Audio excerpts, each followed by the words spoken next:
portón destrozado, muebles rotos y basuras por todo el lugar son solo algunas de las consecuencias de las elecciones partidarias en la escuela Clara Piacentini de Cacase.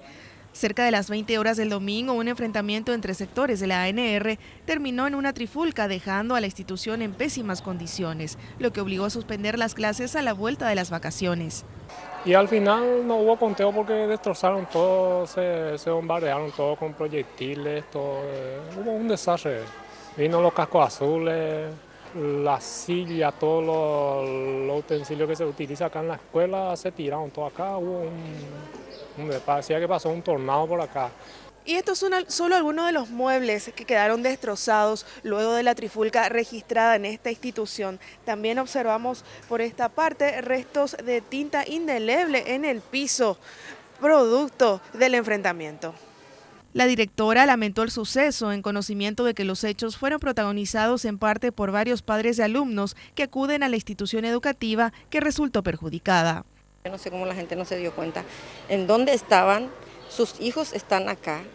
¿Qué le da esta institución a sus hijos y cuánto yo ya le estuve ayudando a todos esos niños sin ver de qué partido ni de qué movimiento? Que no tenía nada que ver la institución con eso, tiraron bombas en un aula.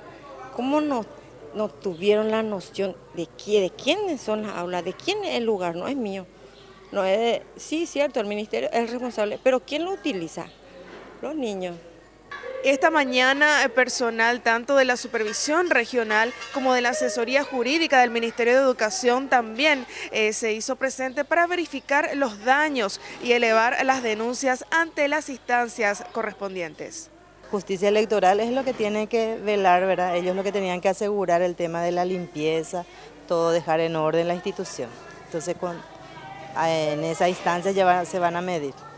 Contrariamente a lo ocurrido en otras instituciones educativas, en el Colegio Nacional Naciones Unidas, uno de los más grandes del barrio obrero, quedó limpio luego de la jornada electoral. En cuanto a limpieza y todo eso, nosotros encontramos el colegio en condiciones. Ayer, si aquí hubo algún problema, no sé, ¿verdad? Pero institucionalmente encontramos el colegio, así como le entregamos también antes de las elecciones, limpio. No tuvimos ningún problema. No utilizaron desde luego nuestros muebles, ellos alquilaron todos los muebles, ellos no usaban nuestros muebles, entonces ningún mueble encontramos en condiciones que no deberíamos, ¿verdad? En cada caso, el Tribunal Electoral designa a responsables de los comicios para cada local de votación, quienes deben responder por los bienes de las instituciones que sirven de sede para las elecciones.